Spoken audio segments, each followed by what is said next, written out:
Hello again, this is Rupa Banerjee joining from Ryerson University in Toronto, Ontario. On behalf of today's webinar host, Hire Immigrants in Toronto, and your sponsor, the Ontario government, welcome! If you're having any technical problems, use the chat box in the corner of your screen to let us know, and we will do our very best to resolve the issue. So if you could just take a couple of minutes to answer the two survey questions by opening a different page that appears as a link on your page, that would be great. So before we begin, let's get oriented to the webinar room.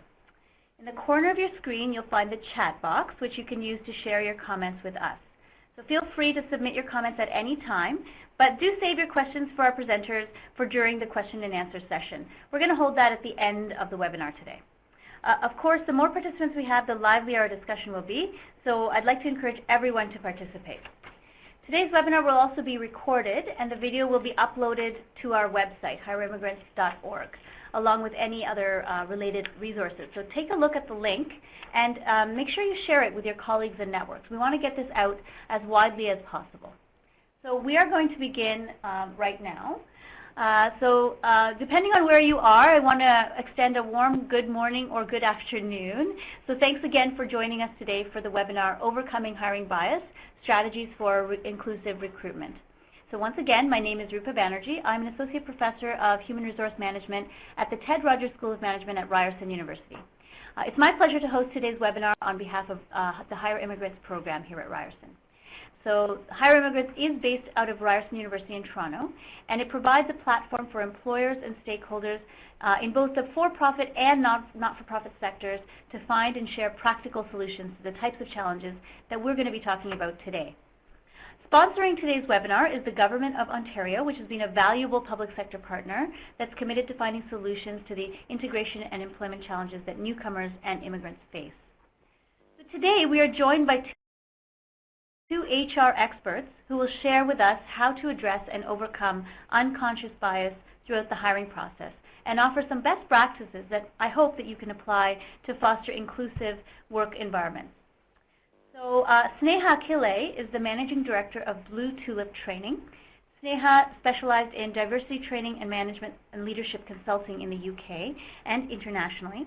She's provided training and consultancy support to a wide range of organizations for over 20 years, advising board members, CEOs, executive directors, and senior managers on how to develop a strategic and operational approach to the changing stance on diversity, inclusion, and unconscious bias. Our second presenter is Frida Stolz. She's the Vice President of Human Resources at HGS Canada, Inc. Frida is responsible for the leadership of the Canadian HR function of Hinduja Global Solutions, that's HGS, a leader in the provision of full suite business management services focused on the optimization of the customer experience. Prior to HGS, Frida led the Human Resources team for the Canadian region of Gate Gourmet, the world's largest independent provider of catering and provisioning services for airlines. So here's just a quick word about who else is in this virtual room. We're a diverse group, and many of us are employers, civil servants, service providers, and professionals in the immigration and employment fields. So we do have quite a mixed audience today. Some are Canadian, and others are actually joining us from abroad. So welcome to our Canadian participants, some returning and some new, and a warm welcome to our international colleagues as well. Today's webinar, we will discuss a timely and significant issue that has serious negative consequences and implications for those perceived as different, as other or unfamiliar. While diversity and inclusion are celebrated as Canadian ideals and values, and many employers, both large and small, national and international, adopt them as company values, still there's a problem of unconscious bias, which limits the social and labor market inclusion of those who are perceived as different. So unconscious bias refers to the biases that inform our behavior and actions that we're actually unaware of. They happen automatically when we make negative judgments about people, influenced by and based on our own background, cultural environment, personal experiences, and understandings about them. So we're not really aware that these are happening, but they're happening sort of on our unconscious level. Employers can't afford to act on these unconscious biases. The case for diversity driving prosperity is well known and documented. Accessing and leveraging diverse talent has proven to be a key marker for global economic success. But research shows that unconscious bias nonetheless still persists. and many talented job seekers from diverse backgrounds are screened out of the recruitment process and don't even get a chance to be interviewed and get that foot in the door.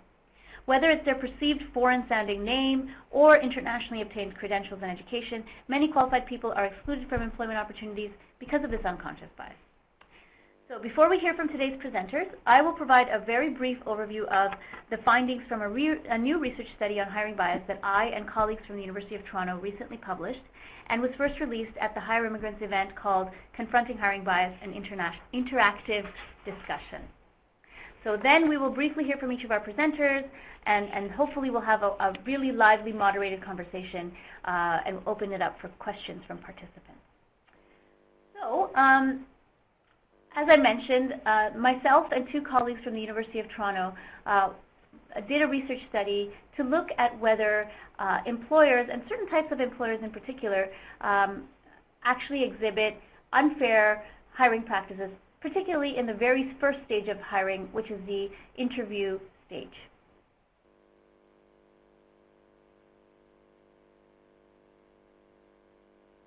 Okay, so our study actually built upon an original study which was published by Philip Oreopoulos, an economist from the University of Toronto, in 2011. In that study, he used an audit design in which he sent out over 13,000 fake resumes to 3,000 real job postings, which he found on monster.ca, a commonly used job posting site, and manipulated only one aspect of the resume, which was the name. So he standardized all the other elements of the resume, the education, the experience, etc. And when he did that, what he found was that Asian-named applicants received callbacks for interviews 30% less often than Anglo-named applicants, even when they both had Canadian education and experience. So on that, based on that study, Professor Jeffrey Reitz and I joined Philip Oreopoulos to examine whether certain employers and certain types of jobs faced a greater risk of having hiring bias. So what we were interested in is whether discrimination varies according to the size of the organization and according to the type of job opening. And specifically, we hypothesized that larger organizations with modern HR management processes would have less of the unconscious hiring bias affecting their decision making. So just to give you a very brief overview of our findings, to start with, what we found is similar to what Philip Oreopoulos found in his original study. Those resumes that had foreign-sounding, Asian-sounding names, but Canadian education and experience had over 30% less callbacks than those who had Anglo-sounding names. So you can see from our little diagram here that Anglo-sounding names such as Greg or Emily were much more likely to be called back than those such as Dong or Hassan. We also had a category of resumes that had some foreign qualifications, and those had an even less likely callback rate relative to the Anglo-Canadian resumes, and that's not surprising based on what we already know. So they were called back over 50% less often than the Anglo-Canadian resumes. Okay, so as I mentioned, we were really interested in whether employer size had any impact on this kind of hiring decision. And what we found is that indeed it did. Larger employers, although they did exhibit some bias in their callback rates, they called back the Asian-sounding Canadian resumes 20% less often than the Anglo names. But smaller employers, medium-sized and smaller employers, had a much lower callback rate for those Asian applicants. And when you look at the foreign qualified Asian applicants, they had an even stronger negative callback rate. So they were much less likely than larger employers to call back applicants who had a foreign name and some form of indication of foreign education or experience. As I mentioned, we also looked at the impact of the type of job. So the skill level of the job really made a difference, particularly for those who had some foreign qualifications on their resumes. So if a foreign qualified person applied for a high-skilled job, they were particularly disadvantaged. If anything, they were slightly less disadvantaged in lower skilled jobs. So I want to emphasize here, though, all of these are negative and significant disadvantages. So regardless of whether the job was a high-skilled or low-skilled job, the Asian-sounding names got less of a callback rate. But the high-skilled jobs, particularly for foreign applicants, were especially disadvantaged. Now, we also wanted to examine whether getting an additional master's level qualification mitigated some of this disadvantage that foreign applicants faced.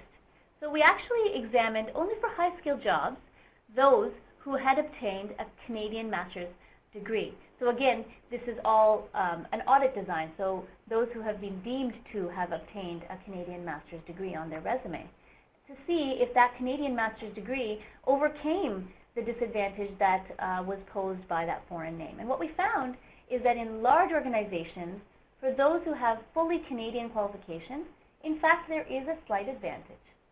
But if you are talking about smaller and medium-sized organizations, the disadvantage still remains. They're 10% less likely to call back that Asian-sounding name with Canadian education experience, even when they had an additional master's degree.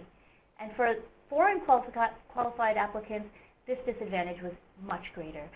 So in fact, it seems that particularly in smaller organizations, foreign applicants, even getting a Canadian master's degree, didn't really get any particular advantage. So what does this all mean? Well, what we wanted to emphasize here is that both large and small employers exhibited discriminatory practices. But larger employers were more receptive to Asian-named applicants. And the biases that we found were particularly evident in the highest skill level jobs. So where perhaps the employers thought there was the most at stake, these are the highest skill level, highest paid, highest status jobs. That's where you see the greatest levels of bias showing up. So our final thoughts from these findings really was that this type of discrimination is invisible and it's hidden because the job applicant will never know that they did not get that callback relative to somebody with an Anglo name, perhaps because of their name. Right? That information is absolutely not known to the applicant. Moreover, it's widespread. Right? This is not a one-off case. It's quite systemic and it's significant. So it's particularly significant because if a foreign applicant or just a Canadian applicant who happens to have a foreign name can't even get an interview, then certainly they can't get a job. So this has very important implications. Not only are the implications for the applicants themselves, of course, to be able to find that foot in the door to get into organizations, but it also is disadvantaging to employers, and especially to smaller employers who perhaps don't have the resources and the HR expertise to look into foreign qualifications or to really do a lot of research into the resumes that are being presented to them. So those people are presumably missing out on a lot of qualified applicants who they could gain a lot of benefit from because of the fact that they don't have access to those resources, and they are not really combating the unconscious bias that their decision makers are exhibiting. So that's a little bit of a background of kind of what the research findings were. So now let's hear from Sneha on some strategies to address and support organizations and leadership to implement the business case for diversity. Good morning from UK. Thank you, Rupa, and thank you for inviting me to this presentation. In terms of my background, I set up Blue Tulip Training 15 years ago. Time flies when you're having fun. And can I go to the next slide, please? And one of the things I've realized is that there's a real, so I do 4 things. I do training senior leadership level. I also do investigations into allegations of bullying and harassment. I also do some diversity coaching for senior leaders where what they tell me on a one-to-one basis is very different to what they would say to me in a training session. And my main area currently is around working with organizations in relation to recruitment and right through to retention. So I'll go one layer deeper and talk about what happens after the person has been called in for an interview. And next slide, please.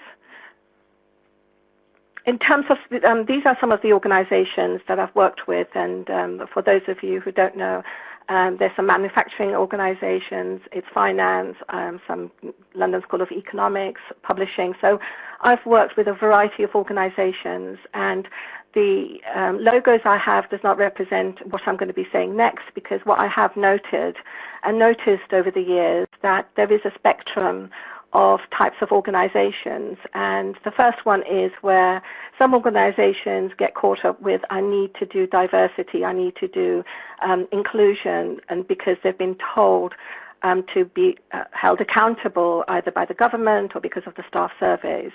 Then there are those who want to do diversity into practice, and that's what I would say, the focus on the hearts and minds, and there's definitely a leadership commitment. That's the one thing I have picked up, and they want to know, and they want to, are genuinely interested and took relevant action.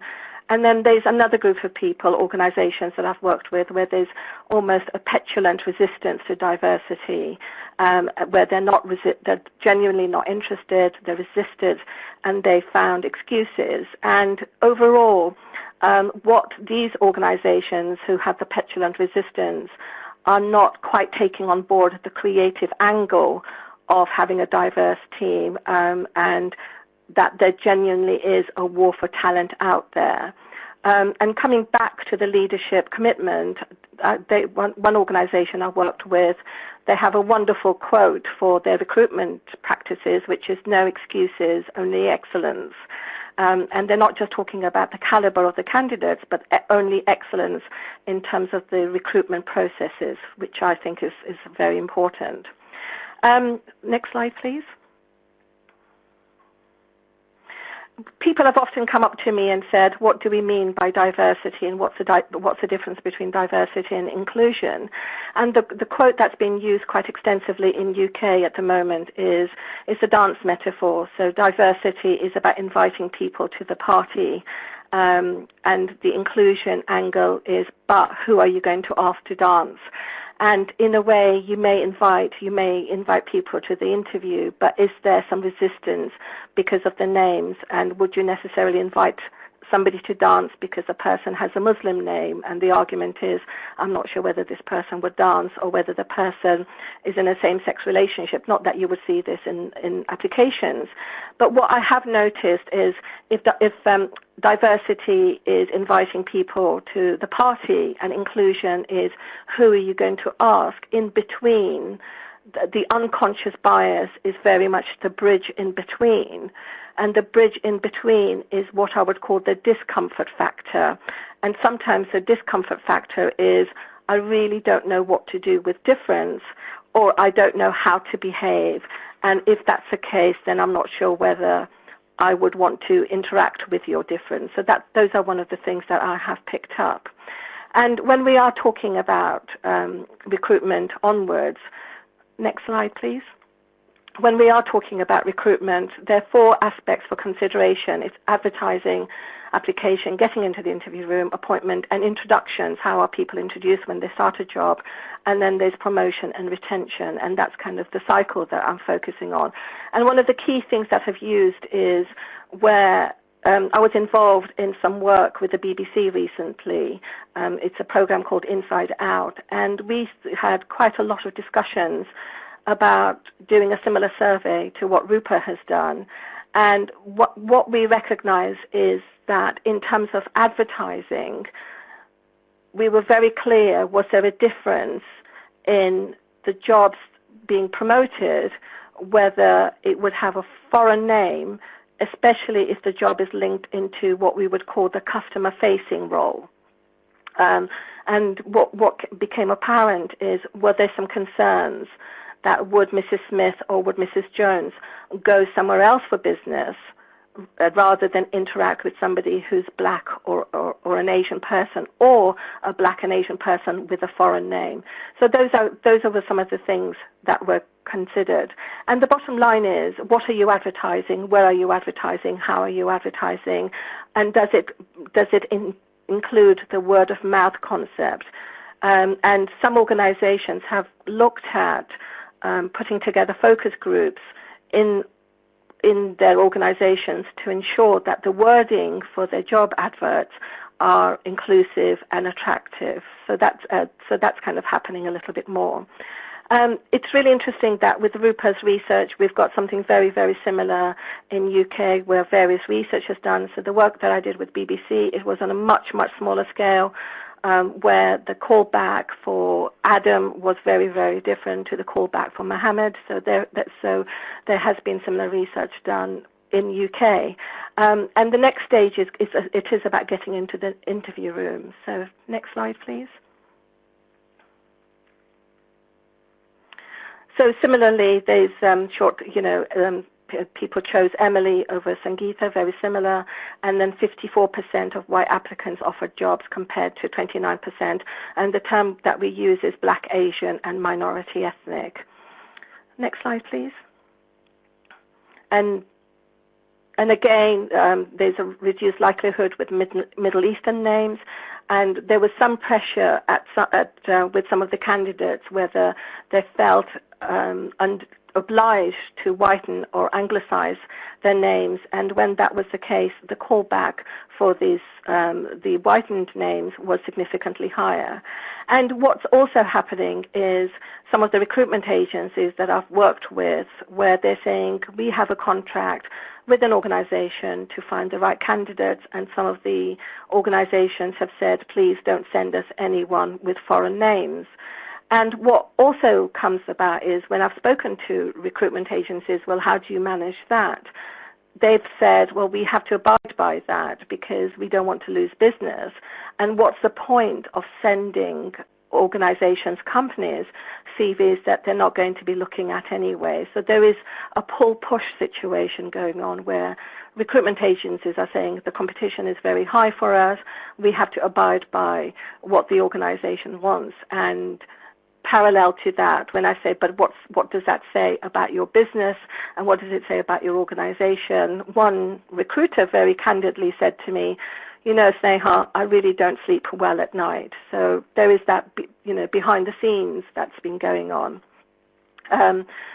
What also is apparent is that there's been research being done in UK where if the black and minority ethnic talent was fully utilized, the quote that's being used is it would have a £24 billion boost to the economy, and somehow that's not been looked at in great detail given that we just had the budget yesterday. Next slide, please. So in terms of managing biases, lots of research has been done that as soon as somebody walks into the room, within the first 7 seconds, 11 judgments are made. And when those judgments are made, what we do is we gather data, justify and maintain judgments, and then prejudice that affects behavior. And it's the behavior that then triggers off about how people are looked at. Now, before the judgments are made, I'm just going to go back a stage, because at this moment in time, there are real concerns about when somebody applies and is part of the recruitment pile, there isn't sufficient accountability of how are decisions being made around shortlisting to the interview stage. And there's been some lobbying about more of accountability from the staff members concerned who make the decision whether to put each CV into next stage pile or the CV into this is not relevant for us or not necessary for us. So there is certainly concerns about having a lot more accountability. And some organizations are now saying that let's set some targets, not quotas, because UK doesn't do quotas. Let's set some quotas around about having 10% of all our candidates representing diversity. So we're still at the target stage. Next slide, please. So getting into the interview stage, one of the other research that's come up where the buzzword is, should we have name-blind CVs? Does that improve the criteria with people going into the interview stage? And what's come up from with some of the research done in UK is with the name-blind CVs, there's a greater bias at the interview stage. And when we're talking about the interview stages, there are lots of judgments. So you've gone past the first hurdle barrier of getting into the interview room, despite your name being unusual, and then the judgments based on appearance, dress, handshake, accent, country of origin, and personal norms. So if somebody comes in and is wearing a hijab, what's the response to that? If somebody comes in wearing a turban, we had an incident where somebody came in wearing a turban, and it's what I would call are you sure moment. So somebody came in wearing a turban and said, hello, my name is Philip Singh. And immediately the response was, are you sure your name is Philip Singh? Because somehow the two don't match. But moving on one beyond, what is critical that happens in an interview stage is where there's the interview panel, a white male, let's say, comes into the interview as a candidate, and one of the interview panels looks at him, asks about the university, and in their head they're going through a tick. Yes, went to the same university as me. Oh my goodness, he sounds like what I was when I was his age. We've got a lot more in common. And when a question is asked of that white male candidate, and he fumbles and stutters over in responding to that question, everybody is very patient and says, no, take your time, it's absolutely fine. Now, what happens is a woman comes in, as an example, and I'm talking about the visible differences. A woman comes in wearing a hijab, and she comes in, there's kind of a slight tension in the body language, and people look down, people kind of slightly turn away from this person. And it's so minute, these behaviors, that the woman who comes in wearing a hijab has subconsciously already picked that up, although she's not fully aware of it. So it's what we call the subliminal level of interaction. And the same question has been asked of this woman wearing a hijab, and she stutters and she fumbles over it. And they immediately, the response is, oh, I'm not sure whether she knows how to answer the questions, and therefore she's not going to be taken to the next stage. So there is that difference of when somebody comes in with a visible difference. And interesting enough, what's come up is that in some ways, the woman wearing the hijab has got a better skill set than possibly the man who's come in and who's responded because there's been great rapport. That's one angle to look at. The other angle is whose definition of personal norms are we talking about?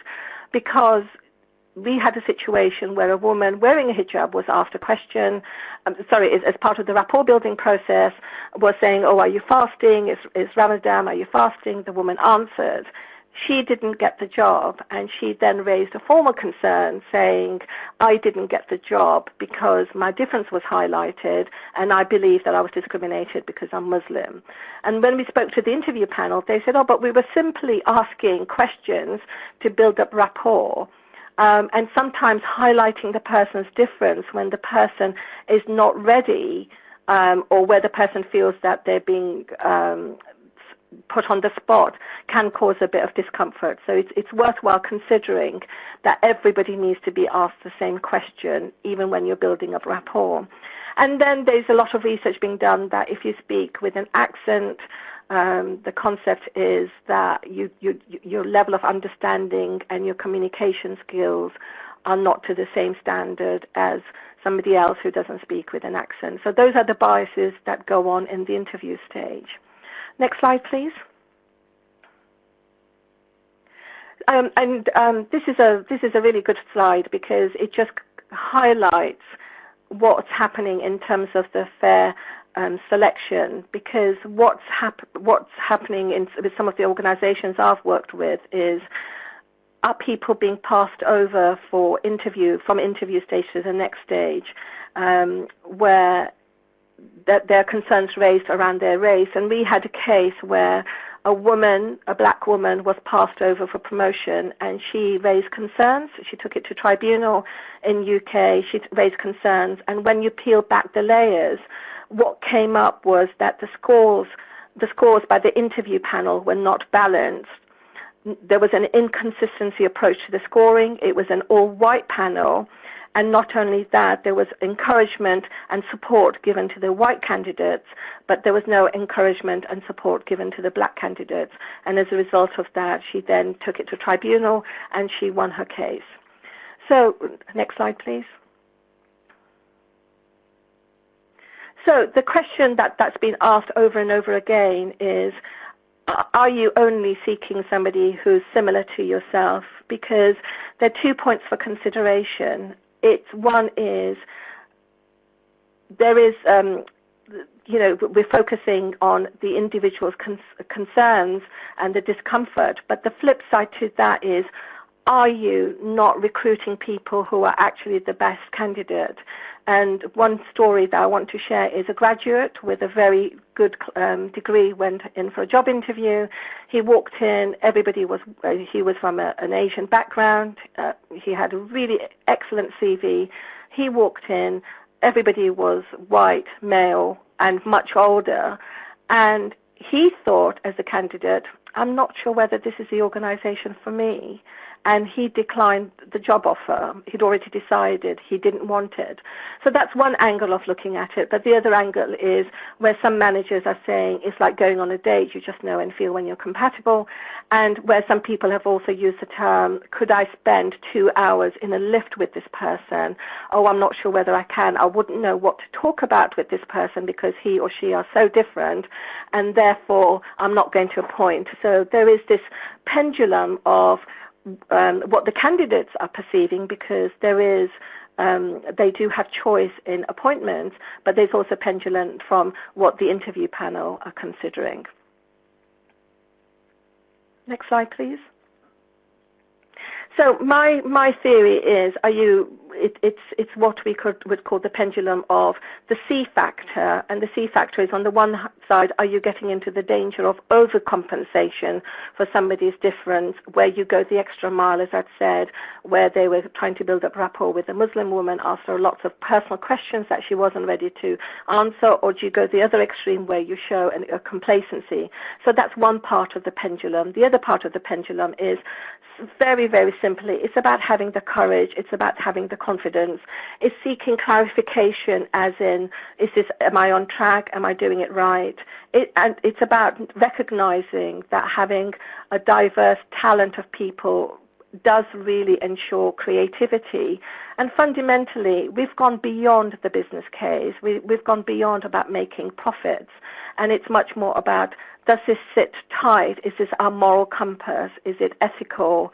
And can we sleep well at night, as I've said earlier? So that's kind of what's been looked at the moment. So some of the points for consideration. Next slide, please. Right, some of the points for consideration is, it is important to have a diverse panel. It's about understanding what's your subjectivity.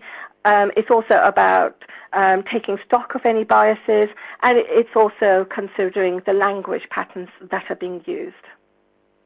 Next slide. So monitor the diversity of candidates. As I said, some organizations are now looking at targets, pronouncing unusual names. One organization that I spoke to, where they make a point of speaking and asking the person beforehand if they've got the names clear. And is your shop window, are you having inclusive images? In your adverts, are you having inclusivity? Are you an equal opportunities employer? So thank you very much.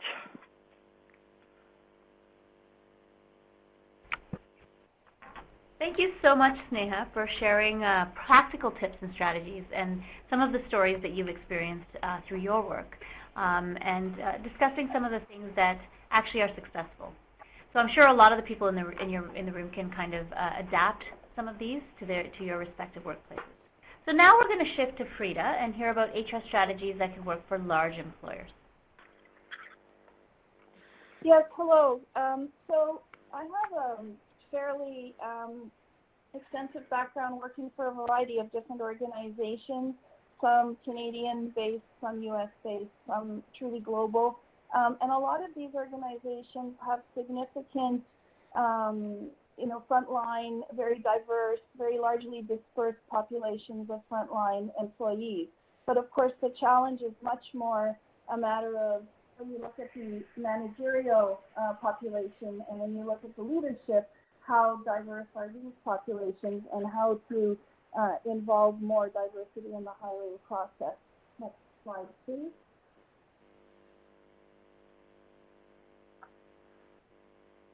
So, as has been mentioned, there is a moral imperative. I think everybody on this call will agree that it's the right thing to do to ensure that we have diversity in our hiring practices and that we have more diverse populations. But if you bring that argument to a business leader, you're not always going to get the response that you're hoping for or that you would like, because the business leader will tell you that he or she has a responsibility towards the shareholder and that ultimately the objective and the mandate is to ensure good results and be a profit-making, business. And so doing the right thing is not always consistent with that, even though, that's not what we necessarily want to hear.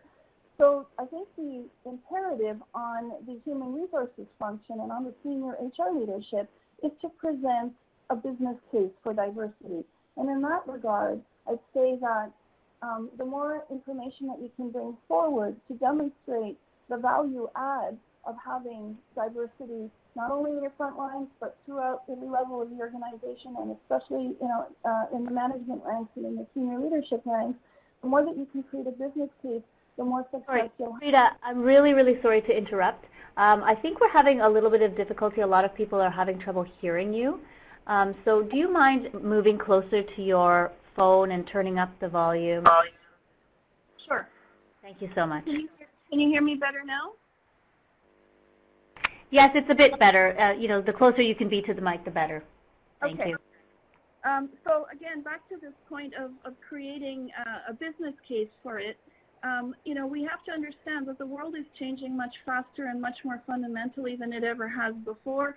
I work now for an organization that's based out of India. The company that I worked for previously went from being listed on the Swiss Stock Exchange to being purchased by a Chinese conglomerate. So, sorry, Frida, I'm really sorry to interrupt you again. I'm having a lot of people having trouble hearing, so I'm not sure if you can really just get really close up to your phone and speak louder and a little bit clearer. We're just having some trouble hearing everything, so sorry about that. I'm literally talking right into the phone. Okay, right that's now. better. That's wonderful. Thank you so much. Okay. And I'm sorry. I'm sorry for the technical difficulties. Oh, that's okay. Thank you. So, bottom line is we have to change the thinking, and we have to challenge all of the old assumptions and really prove to our leadership that this makes good business sense. And if we look at examples of great successful companies recently who have gone above and beyond, who have come up with new developments, new discoveries, who are really engaged in out-of-the-box thinking, that brings us to an argument that we can then present to our own leadership. When we talk about conscious and unconscious bias, I think it's been explained very well. But one point I would raise about the unconscious bias, it is more difficult to identify. It's as problematic as the conscious bias. But it's normal for people to want to surround themselves with like-minded individuals. It's the herd mentality, and it makes perfect sense that we want to position ourselves with others to be the most comfortable that we can be. We are all risk-averse as human beings.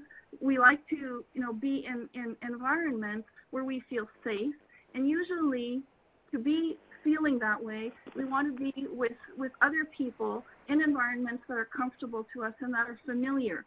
So I wouldn't want to put so much of a pejorative, fingerprint on the unconscious bias. It's not necessarily always reflective of open racism. It's sometimes just more a question of people feeling in their comfort zone. And certainly if they are in that comfortable space, they're going to look to other people who have had similar educational backgrounds, who come from similar cultural backgrounds, who eat the same foods, who speak the same language, who operate in the same way. That's very normal human behavior. What we want to do is try and break down those paradigms and demonstrate the value of bringing in diversity as a way to introduce in an organizational context out-of-the-box thinking, because again, it will give us out-of-the-box solutions to our business problems, and that way it will also give us opportunities to excel in the business environment. Next slide. So in typically HR professionals always focus on finding a good fit. They want to find candidates for an organization that will fit in with the general environment. But really, we do need to change our focus and think more about adding to the mix. It's not so much about fitting in with the status quo. It's about adding something new. And again, from a business perspective, adding to that overall opportunity where we can be more successful as an organization and as a business.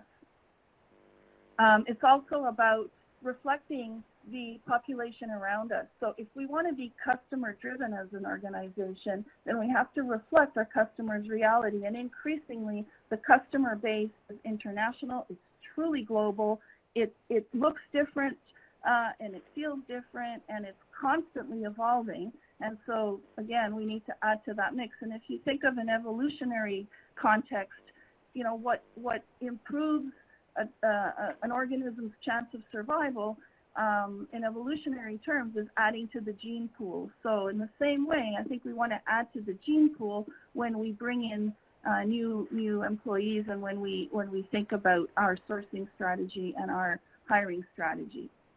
So how do we do all of this? The best way really as an HR function is to create a kind of a process map.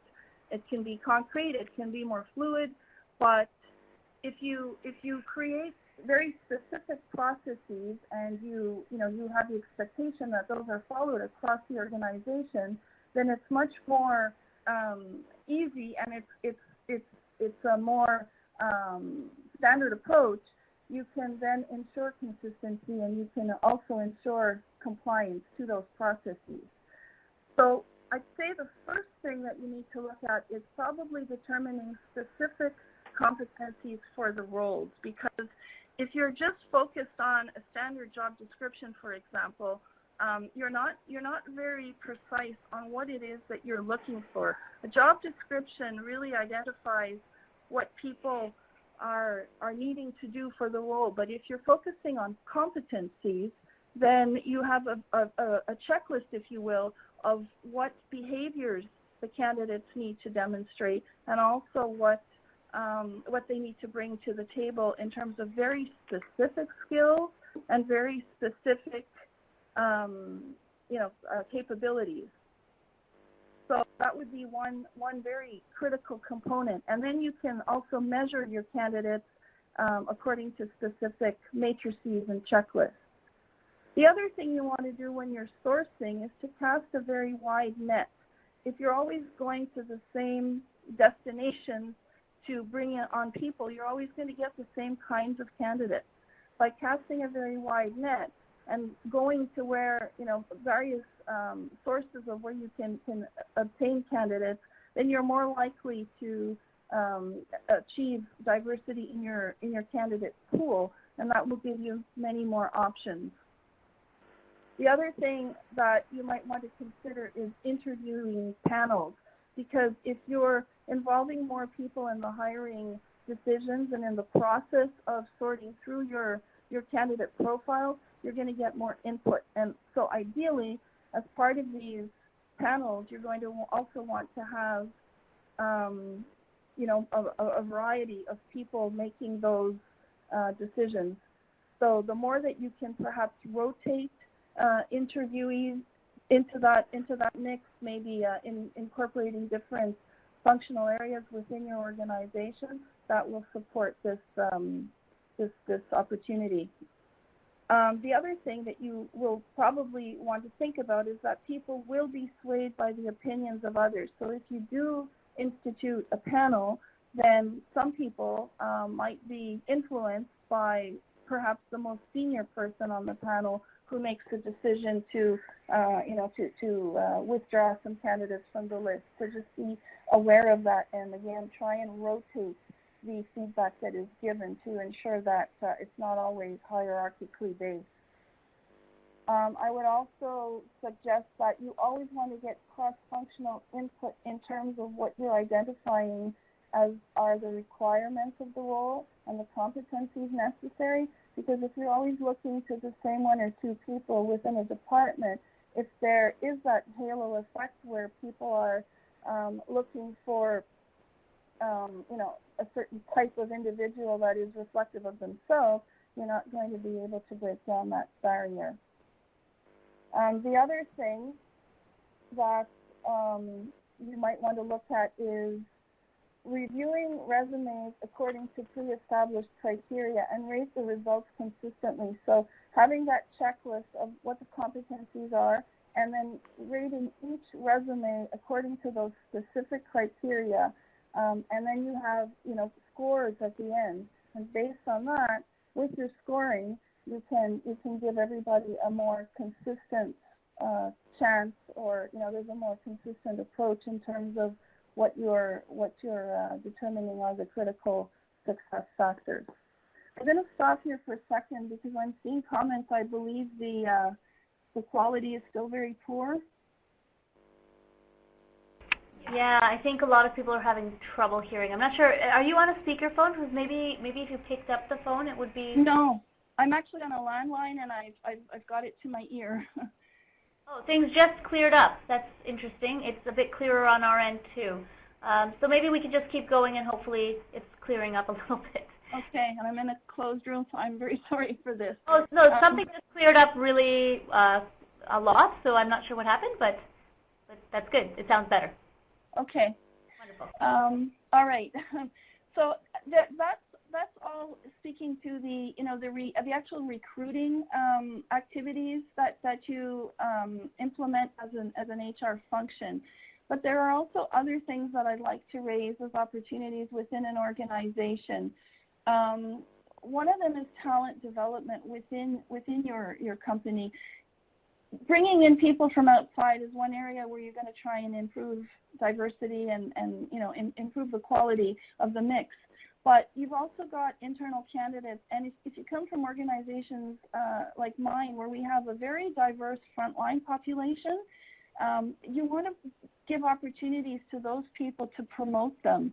You want to give people a chance to develop and learn and grow, and then that's your future managerial base, and those people can develop into future leaders. So really you want to ensure that training and development opportunities exist equally across the organization and across all departments and all functional areas. What we did in my previous life was we created an emerging leaders program where we really focused on frontline high performers who were interested in moving into, or who were tagged as potentially being very good candidates for moving into frontline supervisory positions. But they didn't have the benefit of formal education. They came from frontline roles. So we created a very specific training and mentorship program that gave them the tools and the resources to develop themselves. They had some mentoring. They were put into situations where they could work on projects with other more senior people. They had some classroom learning. We had a very good e-learning program. So we really created something that was customized to the individual and gave people a chance to move out of their current frontline role and start to move within the organization. It was very well received, and it was very successful. So maybe that's something else to consider.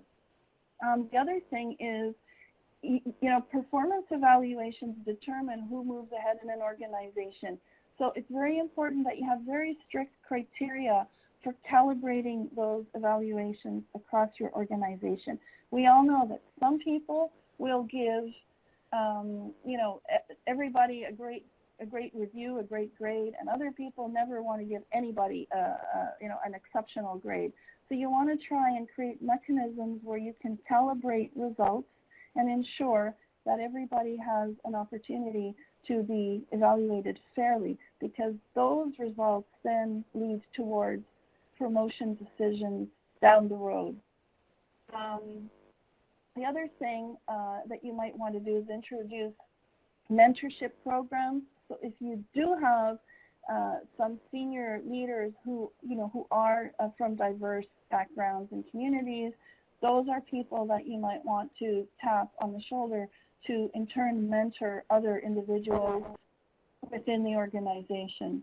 And then the other thing is, the importance of highlighting and celebrating success stories and really, communicating those across the organization so that when you do have individuals who, let's say, move up through the ranks, or you have new hires who are, really performing well and represent some of these diverse communities, that you give them the opportunity to shine, and that you celebrate that and you communicate that and you make a big splash, because a lot of what we're talking about today really is about sensitizing,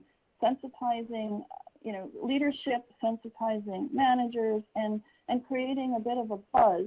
And a lot of it is also about shaming leadership. And I use that term, again, that, we have the moral imperative. We know it's the right thing to do. And we have a business case that tells us that more diversity results in more profitable businesses. But we do have recalcitrant leaders who have to be pushed and nudged and sometimes shamed into moving forward. And I'll give the example of a former president in a company where I worked several years ago. This was an individual who had worked his way up in the organization from really the front lines, who had no formal education whatsoever, and he very much hired people like him, white, male, with no formal education, because that was a bit of a threat to him. His inner circle was really the old boys club. And so with an individual like that, we really have to demonstrate the value of diversity in real terms. The final point I'd like to make, next slide please, is about information, the power of data and the power of metrics. We can create a very solid business case if we are able to present information, because facts, tell the truth, and they tell very powerful stories. So to the extent that we can use our own internal demographic data, and again, shame leadership, putting up metrics in our leadership meetings to show the extent to which we don't have diversity in our management ranks. That will be a very powerful statement. To the extent that we can also solicit external resources to support our arguments, so EAP providers, some of our vendors will give us very powerful data, and then of course government sites, and the value of the research that we heard about today, that is, I think, very valuable information that should be shared with our leadership teams. That will make a big difference. And finally, also the importance of overall company policies and practices. So we have a lot of policies around code of conduct, combating violence and discrimination in the workplace. A lot of these policies for people are very dry, they're very legalistic, they're written in a way, they're very long-winded, and so people just sign them on the dotted line because they have to. But these are not really living documents for employees.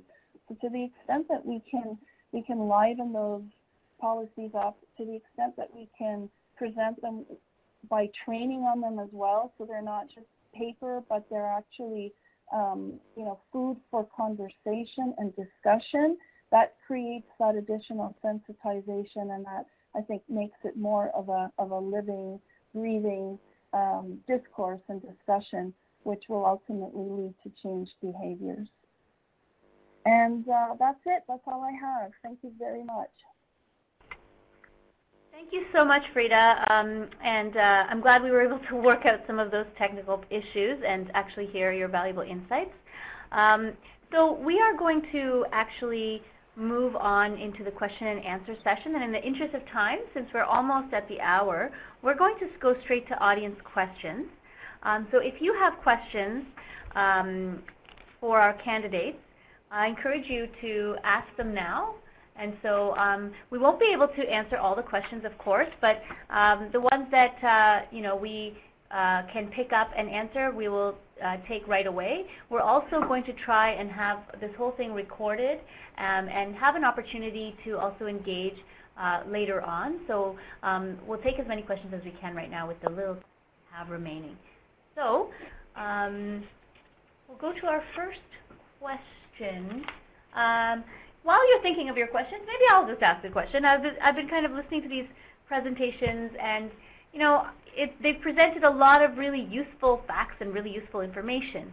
But I guess what really came to my mind, and maybe I'll ask this to Sneha, is when you're dealing with an employer, how do you go from the point of an employer sort of addressing unconscious bias or agreeing that this is a problem to actually changing their behavior? Like, how do you go to that next step to actually walking the talk?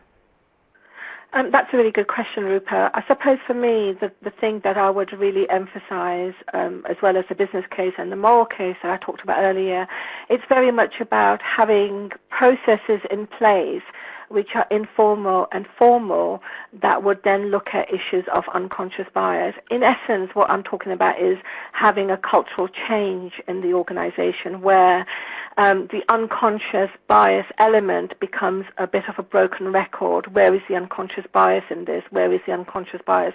Where is the diversity in this? What are the benefits? And once that becomes a broken record, that fundamentally leads to a cultural change. I know Facebook, Facebook have introduced this concept called bias buddies, where every time you feel that there's a bias going on, you would then discuss that with somebody else, and that fundamentally, because it's awareness that then instigates changes. Another organization I worked with also looked at biases so after every candidate, they would talk about the biases then, and therefore, as a result of that, the behavior changed. Wonderful. Thank you, Sneha. Okay, so I'm going to ask the first question from the audience. So the question is, I'm going to address this one to Frida. And so the question really asks, what would you suggest is an appropriate way for an entry-level employee to hold management accountable to systemic bias and racism? Well, I think an entry-level employee is in a very powerful position. First of all, they can ask a lot of questions about the existing policies and practices. They can certainly raise issues around perceived bias and perceived discrimination to their human resources department. And they can ask about opportunities for development as well. And that in and of itself puts the onus on management to do something to ensure that there are programs in place.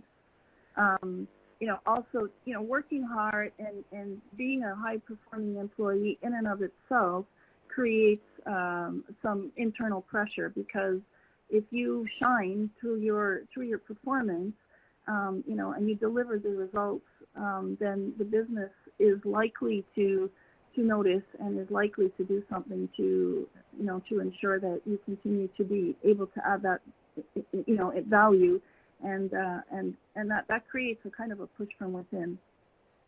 I hope that answers the question. Yeah, that's great. Thank you so much. So I guess our next question is something that's sort of very common, right? So how do you actually deal with these situations when you have multiple managers, right? When it's not just one person and their bias, but you have biases perhaps layered upon each other and conflicting biases. So for a person perhaps who's already in the organization who is facing these kinds of issues and has to deal with multiple managers from all directions, how would you suggest that a company or an individual in that position should handle it? Maybe I'll ask Sneha that one. In terms of dealing with multiple managers, I would, one of the things that's happening a lot more in some of the UK organisations is where staff are now being trained around taking responsibility to interact with their managers in an effective way. And the question is always being asked, is it the management responsibility or is it the employee responsibility? And I think it works both ways. And managing multiple managers, it's very much looking at your relationship with each one of them, but also do you not have your own performance appraisal manager that you could also turn to where you can get support? And I suppose the individual has to adapt to what the manager's behavior is, and fundamentally it's about having dialogue with each one of them. Right, fantastic. And I think the point of having management training, I think, is also really important there, right? I would imagine having sort of an organizational-wide systemic approach to training the management on these kinds of issues would probably address that as well. Yes, okay, so we're going to move on. Yes.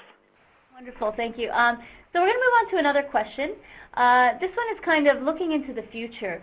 So I will throw this one out to Sneha as well. Generally, how do you think that diversity and inclusion management will look in 10 years?